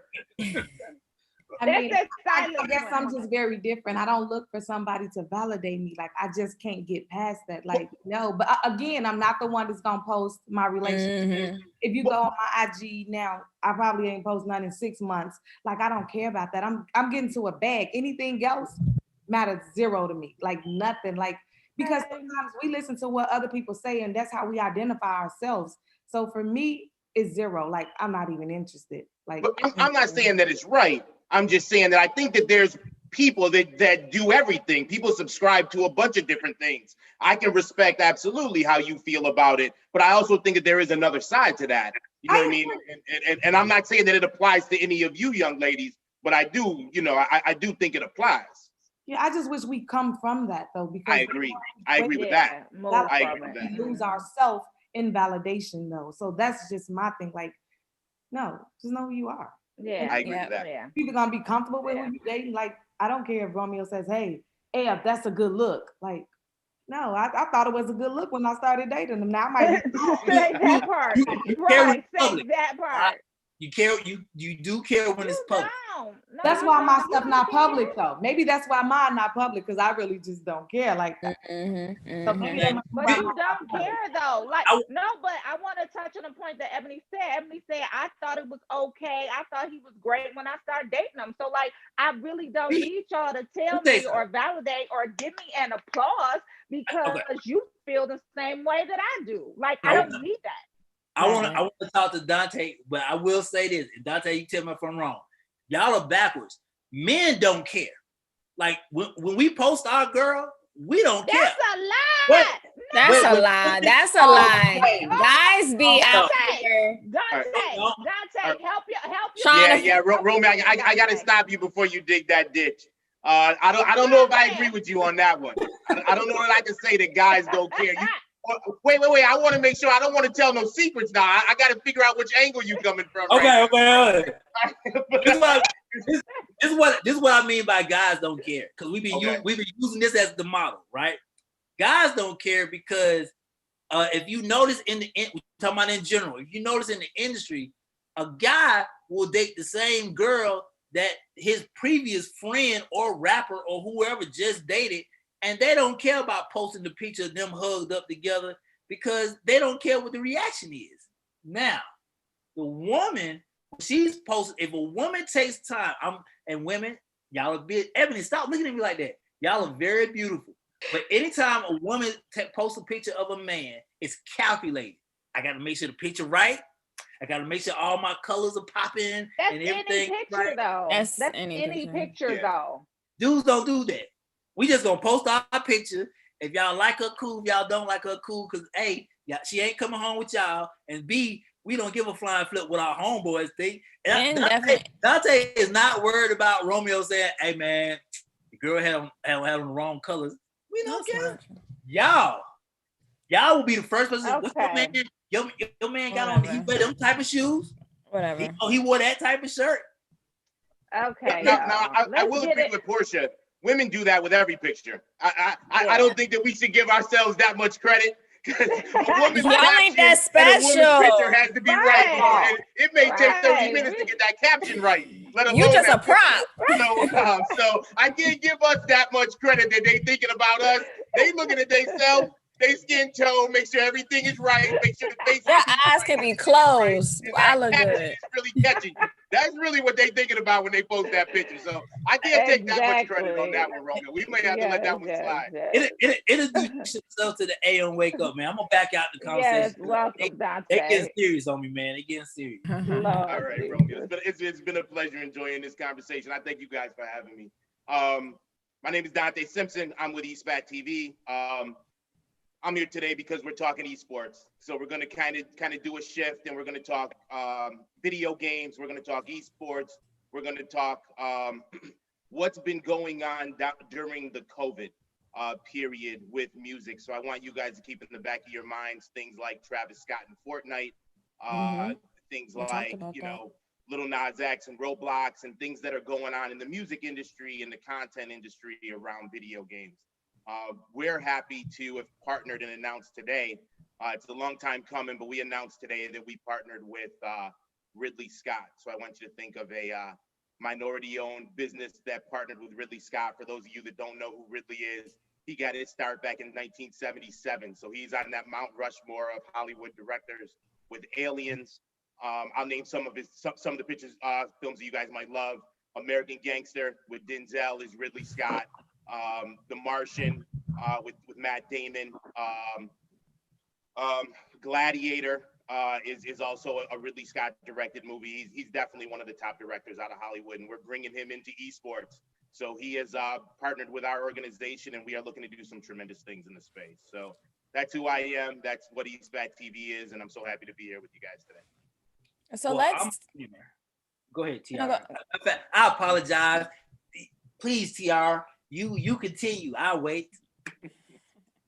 No, I just want to talk about eSpat and how you're saying how things are constantly evolving in the way that we consume not only games but our artists. Like you said, there's the Travis Scotts and the Lil Nas X's. So what's been the shift with COVID and everything going on? How are artists going to have to change the way that they approach just being a celebrity in general and getting involved in technology in a brand new way? Absolutely. I mean, we see it happening, and I'll be frank with you guys. I reached out to one of the largest touring companies at the beginning of COVID, and I said, hey, listen, this is going to be the shift. You want to get in? And they told us no. We reached out to two of the biggest record labels. They told us no. They said, no, we don't want to do this. So we ended up going to Travis ourselves, and we got him. And we did it with Fortnite. Now everybody's realizing that this is the cultural shift. You know, I love my folks at Live Nation, love my folks at AEG, but there's no tours right now. And artists are looking for opportunities. And the gaming space is the opportunity. Where is there a place where there's an audience, Where is there a place where they're consuming and it's the target markets? You take a look at somebody like AOC, Alexandria Ocasio-Cortez. She came to Twitch and broke records over at Twitch. You know what I mean? You wouldn't expect that. Rolling Loud is shifted over to Twitch. So a lot of these places, I'm very interested to see what Coachella does next year. But, you know, a lot of these festivals that we know and love, a lot of these opportunities that we know and love to engage with our artists, they're going to have to shift to this space, especially if we, you know, knock on wood, hopefully we don't. But, you know, if we go into a lockdown status or any of that thing, it's like, how do you then continue to communicate with millions of people? You know, I give a shout out to Swiss and Timbo all the time for what they've done with Versus. You know, we like to think that we are that as a musical opportunity in the gaming space for artists as well. I'm a gamer, right? And what I realized, first of all, PlayStation 5. I'm on PlayStation. Okay. What I realized is we're behind the curve. And I mean, when I say behind the curve, with the opportunities that's open. A friend of mine, Bundle Brittany, she received a face. I don't know what you got to help me out. A face cover thing with PlayStation, where her face was the the skin. It's called a skin. Yep. Right. Yep. And that was the first time I heard. And I was like, well, but you're a model and you're a black model. She's like, yeah, but you know that. And then you get into I play NBA 2K, and then you go to the courts and you see people with their t-shirt designs and their creativity designs and music. Let me tell you this. Let me ask you this. Why are we behind? Number one. And number two, why don't enough kids know about the creative side? Because they will, like you said, if it's a 24-hour day, 8 of them hours are gone. When they get out of school and they do homework, it ain't television. It's straight to online with whoever. Why? Where are those spaces at? I want to give a shout out to people like Delaney Parnell over at Play Versus, Play VS, and these other faces that look like ours that are in this community. But I liken it to other sports. You know, we often say, hey, there's no black owners in the NFL. You know, hey, there's very few in the NBA. And I always say this is an opportunity for folks to get in that have always complained that they don't see faces like ours at the table in leadership, you know, so on and so forth. Our motivation, and I'll tell you where, you know, what led me to this TV platform and opportunity. It was honestly Tyler Perry. It was Tyler Perry at the BET Awards when he stood on that stage and he said, you know, people are, you know, Oscar's so white and people are fighting for a place at the table. Well, I'm in Atlanta and I built my own table. Come and join me. That was the model here to actually birth this opportunity, was someone who did it and taking a look at him launching the studio and saying, listen, we can do the same thing. Why can't we be Lionsgate, but for esports? Why can't we be these things? And it's literally finding an opportunity and our people just stepping into that opportunity. It's there. There are opportunities in this space to step in. We've seen a lot of investors come. So Shaq's come, Michael Jordan's come, you know, Drake's come. They've invested in teams. They've invested in opportunities. Post Malone just joined. Offset's in here playing in the space as far as investors, and they've put their money behind opportunities. But I would love to see more brand and company team owners. That's where we need to step up and step in a big way. On top of that, I would love to see more. I'm about to get in trouble again, Dante. I would love to see more parents forward thinking into it. You know, my little nephew, he plays online, and you know, it's always where you're on the game too much and you're doing this too much. Well, yeah. But what I realized was I sat there one day and I'm listening to the people he's interacting with, different cities, different countries, networking. You know what I'm saying? Like, and this is a 13-year-old boy who know how to talk to somebody. There you go. The dialogue, which is building bridges that my generation, TR generation, weren't able to build. You know what I'm saying? No, our generation wasn't able to build because we didn't have the ability to call nobody on the phone from Argentina and be like, "Hey, man, what's going on?" I think, it was shunned. Yeah, right. I think you on the game too much, or you know, things like that. It's awesome. And then on top of that, I think parents need to have a more open mind as far as not look at the game as, oh, he's playing a game, but look at it as, hey, how is he interacting? How is he building his? Because you're building communication skills regardless of the fact. One of the key words that we use, Romeo, when we talk about the gaming industry is, a lot of people say gaming and video game. We like to say entertainment. A lot of people say, what's the real purpose of the video game? We like to say connectivity. You're connected to people around the world, whether it's through the game. I've seen friendships formed. You know, I've seen a lot of things come from this gaming space. And I'll go back to music. I liken it to music, or I liken it to sports. You know, everybody wants to be the talent, but there's so many opportunities. One of the things that I love about LeBron James is that he's the talent, but he brought his boys with him. So he brought Ron and he brought Maverick, and then all of a sudden you see Clutch, you know, and what they're doing as a sports management, and they have AD and LeBron and a whole bunch of guys, and that's his best friend from childhood.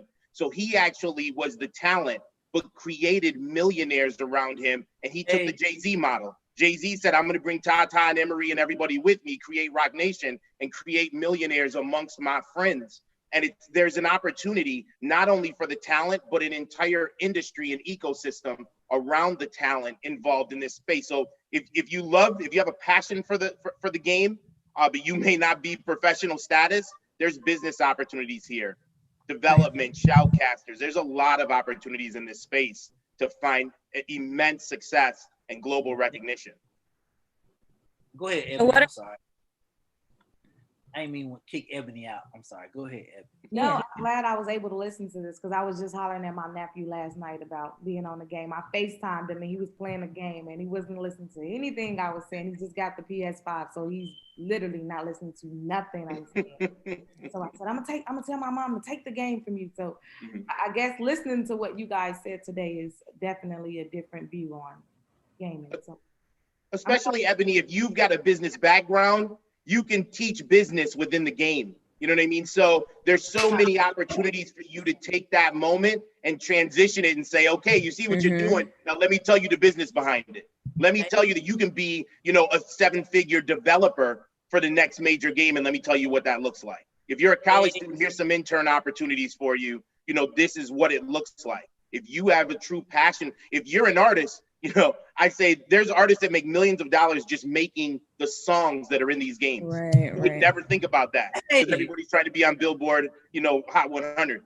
And it's like there's an opportunity to make 7 figures right in that League of Legends or Fortnite game. I mean, we just saw Travis made 20 million off of one performance in the game, 20 million. And it led to his endorsement with McDonald's. I'm sorry, Ebony. I'm laughing. Romeo, when is Portia's song coming out? We might need some. Seriously. Yeah, me and you can be the backup dancer. Okay. I'll get on the production. Somebody give me a keyboard. Portia's back. Oh, Dante didn't say he was 12:21. There you go. Yes, Dante. What I need to do? Dante, I'm ready. Put me in, coach. I'm ready.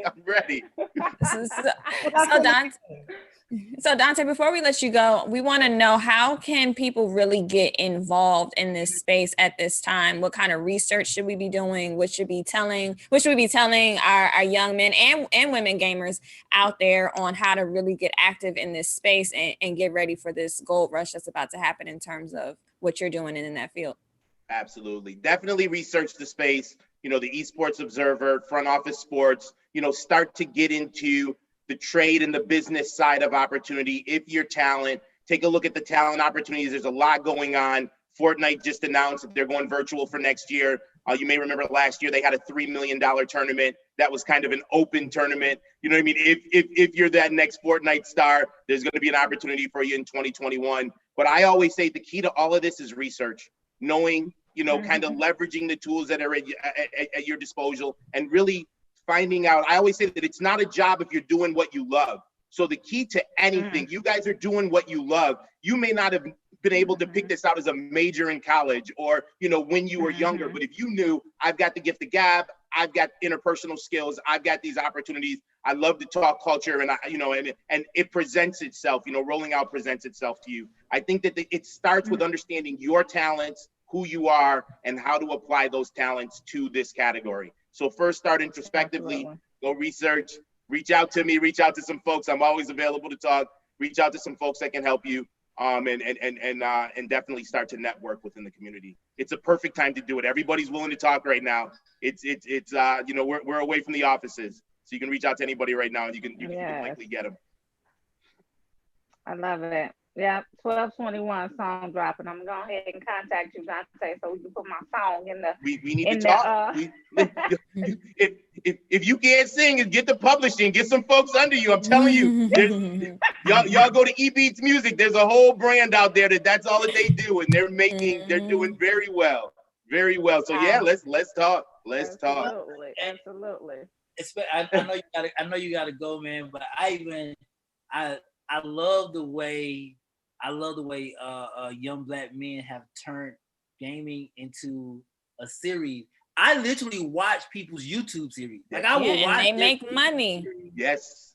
You know, and they'll have like 1 million views, and I thought it was so innovative because I'm like, I'm playing the game, but why am I watching somebody play the game? Play the game, right? And you see them go from like a small little room to all of a sudden 6 months, a year later, they ain't in somebody's penthouse with windows everywhere, and it's all from sitting there on the game, and their whole location and things like that have changed. So it's a very lucrative industry, as you said. Absolutely. If people love you, people will come and support. And like you said, it's very lucrative, very lucrative. So come on and join us. I got you, know, man. we're here. All right. Thank you. Thank you guys so much. Absolutely. Thank you. Thanks, Dante. We'll be in touch. All right. Have a good one. Thank you so much. Have a great day, everybody. All right. If you don't see me next time you come, you know what happened. I know what happened. All right. Y'all take it easy now.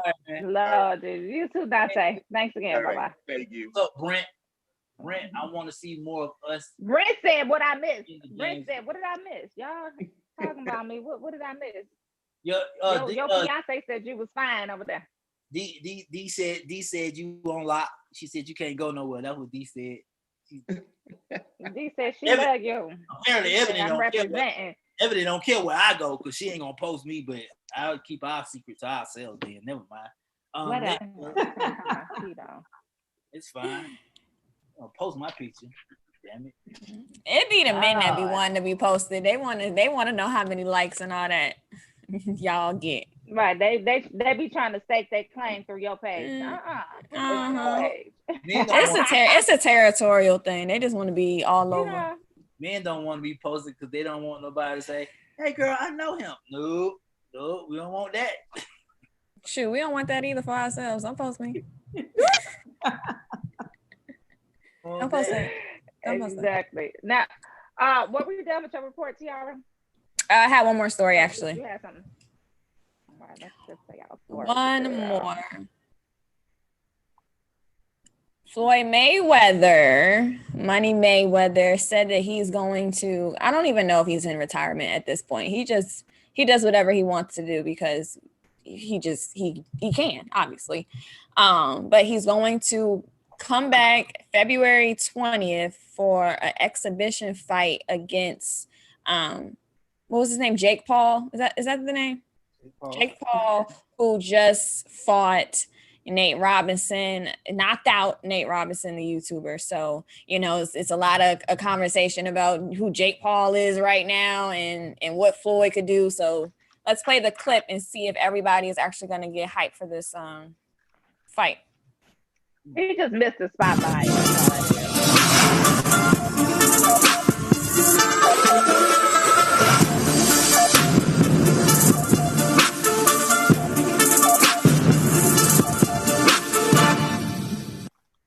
So yeah, I mean, if Mike Tyson could get out there, Floyd Mayweather gonna be like, I'm the champ. It ain't gonna be just champs out here coming back into the ring, and I'm not gonna get back out there. I think that's just a classic case of he just missed the spotlight because he got enough money to sit his ass down for life. Like, not only sit down, I think Mike might have been like, let me get this last little couple million and then I'm gonna be cool. But Floyd got enough money, sit down. Floyd is fine. And then he probably does want to bring some type of justice to Nate Robinson. That was like I'm a YouTuber, but I can fight. I as Jake's Pauls, I would not get out there. It's one thing to fight a ex NBA player, but like you're gonna go against the champ, like the undefeated champ Floyd Mayweather. He's obviously in it for the money because I don't think he thinks he can win. Yeah. No, you definitely, either he's in it for the money or he just doesn't know when to fold him because and arrogance is kicking in because he like I beat Nate, Now I can take on Mayweather. That was really not a real fight, sir. So you're gonna get embarrassed if you do it, but that's fine. Yeah, let him have his little. I don't know how much money he got. He might need a couple million, whatever. I heard they pay extremely what's your well. Take? Take all the money you can get. What's your take? I think this is amazing because even to the level of Jake Paul, DCO said it best. He used to be a YouTube influencer, and you've risen from YouTube influencer within a short period of time. I think within a 2 3 year span, you went from a YouTuber to actually on major stages making millions. The ability to create in this world is beautiful if you know exactly how to create. So I love it. Knock them out, man. All right. Make more money. So take the money and get knocked out, even though you won't get knocked out. So take money. Yeah. But what if you gonna be? What if you gonna be like Roy Jones? They said Roy needed an X-ray. They said he needed an X-ray because he was hurt. Well, he can afford it. He can afford it. You ain't heard nothing about. You ain't heard nothing from Roy Jones since the fight. So since the fight. Yeah. Mayweather got his daughter Yaya is pregnant by an NBA young boy, so he got another mouth to feed over there. So that's another little future women. I swear. Never mind. NBA young boy has gotten back with his girlfriend or baby mother or whatever. Wow, Yaya is about 9 months pregnant now. Well, that's cool. He's been doing stuff the whole flick throughout their whole relationship. So nobody's surprised. And said he wanted to get at Reginae Carter recently in her song. And I blame women. Yep, I really do. That's how. Anyway, that was the end of the report. You have to do that look. Oh, I'm serious. I missed the look. What was the look? I missed it. I don't know what the hell I was saying. Let me tell you something. I think women are the most powerful beings on this planet. The moment that the woman says that this is not acceptable and the collective get behind her, it's a wrap. But what happens is him and other men or the dude we just watched, they do these things and women go, oh, well, women in his age bracket, right? Oh, that's cute. Oh, he's still gonna take care of what he is and da-da-da. And it's interesting the way this world is built right now where these things have become cute. They've become accepted. They've become normal. So until women as a whole say, no, he out the door, he gonna keep doing whatever. I guarantee you, women have the ability to stop this whole country right now. Listen, Romeo, I do agree with you there. And I tell all my cousins, young cousins, sisters, whatever, it's not over until you say it's over. And I think in a relationship, the woman does hold the keys. Like he might want to break up and y'all might go through whatever, but it's really not over until you say it's over. You being a female. So I agree. But we need to learn how to love ourselves more to learn when to say it's over quicker because we hold on to stuff because we want it to be a certain way and we just need to be like, I'm done and really be done. or hold the men to or hold these men a higher standard. A higher standard than they can actually perform it. Right.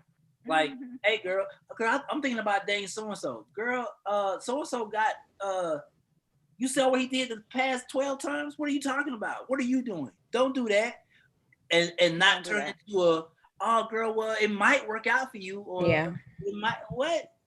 I think when women start doing that, these dudes ain't gonna have a chance. These are the things like with chance. Yeah, no, I agree, but sometimes you got friends that really don't want to hear the truth, and then they will block you from being a friend after you tell them what Yeah. you deem the truth is. Like it's really my opinion. I'm just giving it to you because I love you and you my friend, and now we not friends no more because I didn't told you about this guy and you didn't like what I said, and now you not a friend with me no more, and I done lost my friend because I told you the truth. So sometimes cycles like that happen, and it takes a while for the woman to come back and be friends back with her friend again, say, girl, you was right, you told me. But I'm a friend, I'm going to tell you. That's why I don't have a lot of friends. But I'm the friend that's gonna tell you, like, listen, this is how I feel, this is what I think. It doesn't detract from my love for you. I'm just letting you know. Right. And sometimes they be like, all right, savage. Right. And all these So, all of these black men out here getting killed because, like we said last week, there's no sensible person in the crew. There's no person. Hey man, what we doing? We about to fight for real over what? A song? So all of us Like, finna fight for a song. yeah. Like all of us. Like he can't just fight himself. Like all the rappers that upcoming rappers that passed away last week. All the people, like if that's the case, then we all effed up. Right? Women ain't yeah. gonna hold men to no standards. Nobody want to hold their crew to their standards. Like Portia said, somebody getting mad at women. Okay, then we all just messed up. We just gonna ride this roller coaster to hell together because that's literally what it is. And people just have to focus on their personal, development. That's really what peace and purpose was about. If it's not, I think we have to take ourselves away from the responsibility of telling other people how they should and act based off of how we think that they should act, and encourage them to get back to ethics and morals and seeking a higher power that actually gives them the discernment on how to go about their lives. Like I can't convince I don't want to be that person that convinced somebody not to go shoot somebody or to even stay in a relationship. Like, what do you want for you? What do you want for your life? How do you think this is going to make you or break you as a person, Yeah, and a lot of people can't answer. That is a very difficult question for people. What do you want for you? What do you want for your life? Like a lot of people lack the patience to sit down and really think about what it is that they want for them. And, like seriously give some critical thought to it and be like, well, what do I want for me? A lot of people can't tell you that. People can tell you a lot quicker what they don't want than they can what they do want. Or what the next person should do versus what they should be doing. I think you should do this. And I could be like, well, why would you say that? But your life, I think we just have to learn ourselves. So I think that's once you learn about yourself, what moves you, what turns you off, what you enjoy the most. Like sometimes it's just getting in a quiet room and meditating and kind of figuring out, learning you. Because sometimes we get so wrapped up into everybody else that we forget about ourselves and we forget about what's most important for ourselves. So I think we just got to go back to the basics and figure out, like, okay, what does that be like? Do I like Haagen-Dazs or do I like Blue Bunny? Ben and Jerry's, like we just got to figure out and learn our right. You're absolutely right, D Shields. My Zaza Ali said, we receive what we focus on. You receive what you focus on. I think the issue becomes, females make stuff so cute. I get it. Hey, cute, not cute. Hey, not cute. Hey, the person got to realize it themselves and come to find themselves in a whole bunch of quasars and flowers and boomerangs. Great. Quasars is not a word. Y'all better start looking at people in the face and say, "Hey, what you doing?" Hey, I hold my friends accountable. I do. I hold my friends accountable. They don't, and that's why they don't like me. I don't have a lot of friends because they be like, but I do. Like, I don't judge, but I do hold you accountable. I'm not about to judge you. And take all that. Like, if I say something and you choose to do the opposite of what I say or suggest, then that's on you. You're still my friend at the end of the day. I'm not gonna call you dumb. Mm-hmm. But I'm tell you what I am gonna do. I'm gonna remove myself around you. Like what I'm not gonna do. Yeah. Do what this is You're what gonna have to limit it because you can't tolerate, seeing your friend. And right. that's where the rift comes, because you be like, okay, fine, I don't have to be friends because you don't.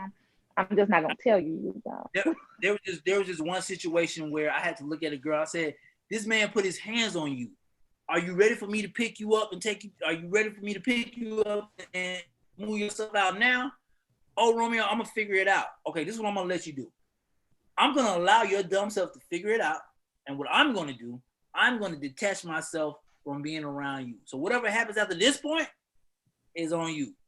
So I think the situation had got worse.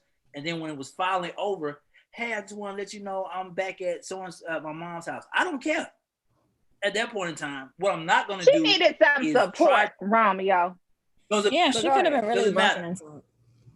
We're talking about reality. We're talking about saving people's reality check within the moment. Hey man, you over here drinking this lean. What are we doing? Oh man, I'm gonna stop drinking lean in a month.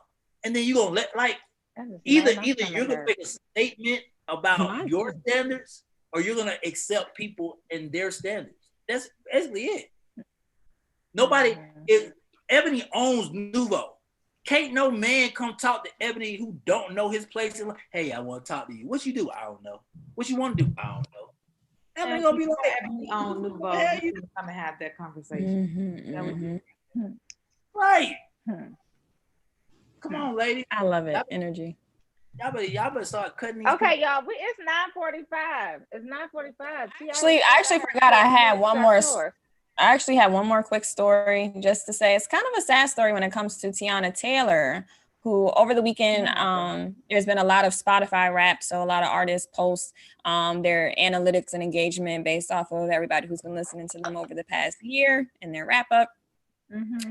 Tiana Taylor is one of those artists who announces she's retiring from music, and she asked Def Jam, her label, to drop her 10 times. She basically says that I ain't going front in times of feeling super underappreciated as an artist, receiving little to no real push from the machine, constantly getting the shorter end of the stick, being overlooked, the list on and on. I'm retiring this chapter of my story with the comfort that I can depart with peace of mind, seeing that the hard work and passion put in was indeed loved and supported somewhere in the world. So all my supporters from day one and all my new ones, I love you and I thank you. And you will be seeing more of me, basically saying that she's still a hustler. She's still in the industry, but she's sick and tired of being discounted as an artist. She said, I'm my stylist, I'm my choreographer, I'm my director, I'm my everything. So it's like, y'all save money in so many different ways. So why don't you take the money and actually put into some marketing? That's what I mean about the shorter end of the stick, because I don't get the same treatment that every other artist gets. A lot of other artists reached out to her, Cardi B, JT from the City Girls, and they were like, she had one of the best albums of 2020, which she did. She had a phenomenal album. Her husband, Iman, said that he knows the blood, sweat, and tears that she puts into her career as an artist. And, he just feels really, really bad for her, like a lot of other artists do. Romeo, don't do that. What? Don't do what? Don't do what? Why are you mocking her? I like Tiana Taylor too, but who cares? Let me tell you something. Oh. You dropping out the game because people don't feel your music like how they feel Rihanna and Beyonce and Taylor Swift and stuff like that. They just ain't feeling it. No, she's saying the label doesn't feel her. She said she gets. So the label that everybody else is under, like they not feeling your movement or being a push. This is a business. Let's be clear. This ain't no popularity aspect. This is a business. Your stuff ain't moving like everybody else. People ain't feeling your stuff like everybody else. Nobody cares about this. It what kills me about people. I put blood, sweat, tears, and oil into all this work. Okay.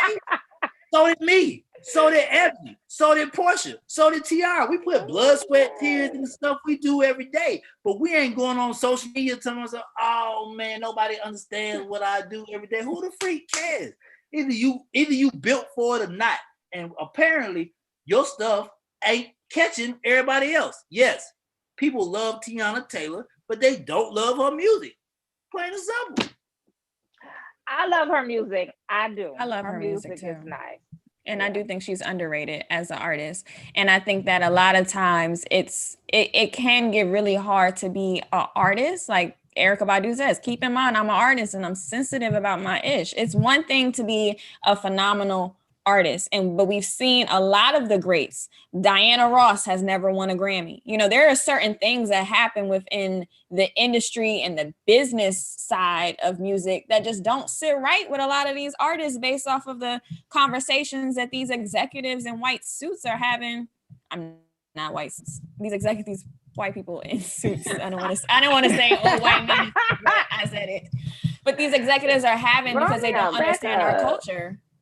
Back up. Back up from the camera. Back up from the camera. Just saying. There's a reason why Lauryn Hill never came out with another album. Man, she might have just been difficult. Y'all really. So let's the four of us, D Shields, Iris Baker, Brent, Diane Fields. So let's discount everybody every day who works hard to fight for their dreams and to give more of themselves. But I'm supposed to be upset at the fact because you not catching. You just not it. Like your dancing skills are okay. Your music is Don't do that. Okay. Don't do that. Are we having a reality check? Because if you want me to pull up those Spotify lists, Ariana Grande and Megan Thee Stallion are whooping her ass. Ariana Grande gets a different push from the machine. Oh, and I think that's what she was trying to emphasize is that they have this huge machine backing them, doing promotions, pushing their stuff, advertisements, ads, all of that. And I think what she was trying to emphasize is that she doesn't get as much of a push as some of these other artists get. I love her music. Personally, I absolutely love her music. Sometimes I think we need those friends that's kind of in the same lane that we're in and just kind of give us a push, give us a little bit of motivation. You've been in that place where you're almost and you just can't find your way. You know you're working hard. You get up every morning, you're grinding, and then there's somebody that's right next to you that might be doing the same thing and they might have taken off. So sometimes you just need that friend to come in and say, just hold on a little while longer. Maybe change that up because I think she's a good artist. I love her music. She's on my playlist. I love that advice, Ebony. I love that advice because sometimes that is what we need. And we need that friend to come in before we take it to social media, before we blast it all over the world. But you know what I'm saying? We need that one friend to just sit down and be like, hold on, just chill out. Like take a minute, drink some wine, and go back at it tomorrow. I understand her. I do. I think about when the pandemic first started, right? I seen restaurants because I'm on a strip that there's several restaurants, right? And I felt like I come to work every day, make sure my recipes on point, I prep with my staff, and then there's some restaurants where you look like, okay, wait, they got lines wrapped around the corner, and so I kind of understood. But again, sometimes you need that one person in your ear to be like, okay, look, maybe it's just not your time yet. Maybe you're almost there. Maybe you're away from getting there. But if you quit now, you'll never get the opportunity to see what it could be. Exactly. So I understand her. And it don't have anything to do with hard work. It don't have anything to do with any of that. Sometimes you can really just be underrated. You can have something that's better, something that's equal. And it's just, I think she shouldn't give up. I think she should keep going. Yeah. And Romeo, what did he say, Romeo? Get on there, Romeo. He said, know the industry prior to entering. That way the reality part doesn't break you. Yeah. I've been in podcasting since 2010. I will not quit until the death. Keep moving. Kathleen Collins says, I love Tiana, but the one way to continue feeling underappreciated and ignored is to quit. And I just want to say on my end, I'm an Aquarius. I don't give a flying flip. Like y'all better get your weight up. So you got, are your ankles weak? Tiana, you got some weak ankles or something? Tiana has contributed a lot to the culture. She's been out here since, I remember watching her Sweet 16 special on MTV. She's been out here. I'm not talking about the culture. I'm not trying to redirect. I'm saying that you decided to walk away because you feel like that your label and is not pushing you as much, and other people are getting more shine. Ooh, it's life, man. Nobody got time for that. Let me tell you something. I don't really mean this. Like Portia gets on my nerves. Let me be clear. But what won't happen? Nobody can come to me and say Portia did it. I know how hard Portia works. I know the hours that Portia doesn't sleep. I know the hours that Portia puts into projects. So, but does Portia get up and say, well, you know what, I feel unappreciated because I just feel like nobody wants to acknowledge. No, she goes back into what she does. So if I have to look at Portia and compare her to Tiana Taylor, F Tiana Taylor, because Portia ain't sitting here crying every day about no bullshit. And I don't even like Portia. So that's bullshit to me. That's so mean. That's so I just mean. gave you a I don't compliment. know why you said that. And Portia don't care. We lost Tiara. Y'all, it's positive thoughts anyway. Let's kick it Call me a off. caller and Positive give her thoughts. some encouragement. Call Tiana, give us encouragement. Yeah, and not the encouragement you just gave us. Now, give us some real encouragement. Jesus Christ. Here's my. You said okay, you'll do it. Here's my positive thought of the day. Is Ebony gonna finally post my picture on Instagram to show y'all the approval? We gonna wait and see what she gonna. I promise you, she not. Like y'all gonna be waiting forever for that one. You have to laugh that hard, Ebony. I'm sorry. You have to laugh that hard. I'm sorry. You know what? Mine is going to be believe you can and you're halfway there. First part is just believing you can. So that's my positive thought. So my positive thought, I'm not sure if Tiara is coming back, but my positive thought of the day is inspired by Tiana. So this is some advice that I want to tell her. And I think the sentiments were the same on the show as well as in the comments for Facebook. Just don't quit. Like that's your surefire way of not making it is if you quit. Like just don't quit. Like focus on the next step and the next step and the next step. Like don't focus on, oh my God, I'm never gonna get to, superstar, world star stat. No. Focus on what you gotta do next and keep it pushing, girl. There's a poem that comes to mind every time I think about quitting. And you just have to say, I don't have the poem memorized, but the poem simply goes, when things go wrong, as they sometimes will, when you're on the road, when the road you're trudging seems all uphill, when the funds are low and the debts are high, and you want to smile, but you have to sigh. When care is pressing you down a bit, rest if you must, but don't you quit. That's all I'm saying, y'all. Just don't quit. I always go back to, do you remember that, hey, black child, do you know who you are, who you really are? Wait. You can be who you want to be. Is that what we doing? Who you can be. Man, no, bitch. Sometimes you gotta go back. 2 bits, 3 bits, 4 bits, 5. Everybody have a happy Monday. Stay alive. What we doing here? Like, no, and then so you have to affirm who you are. Like, get frustrated. Yeah, sometimes frustration builds up and then you blow up. But don't let your audience of your blowing up be the world. Like, blow up to your husband, blow up to your friend, blow up to the mirror, but don't use the platform that you have to announce to everybody that you quit. Like, and if you want to quit, but just don't announce it to everybody, because if you decide, later on down the road that that's not what you're gonna do, quit for a bit. Don't quit for life. Just quit for a bit. We could do that all day today. Every time somebody say, "Hey man, I'm having a bad day," this reminds me of a poem. Let me tell you, like Portia just breaking out with poem. Portia just breaking out with poem. Listen. I could cry my babies down. I would have them recite this poem to me every day. Every day that we got in the car, I said, let me hear it. And they would say, I can't.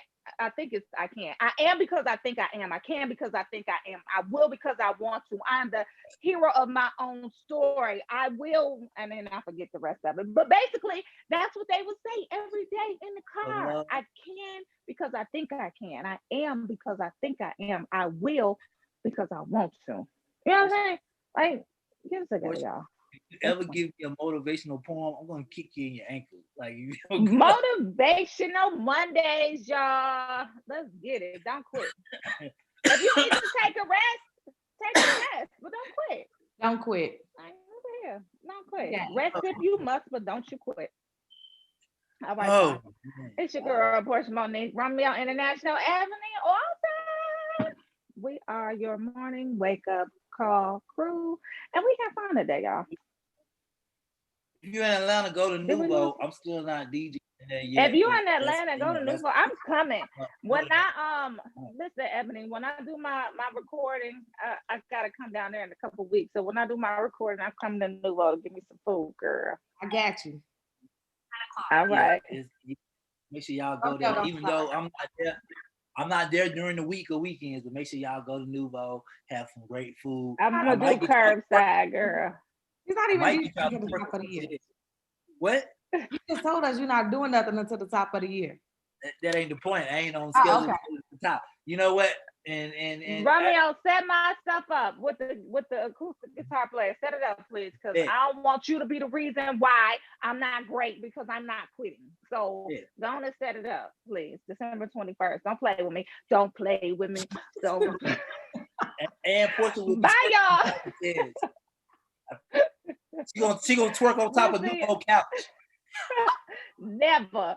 We see y'all tomorrow. Peace. Happy motivational Monday. Peace. Bye. Bye, TR.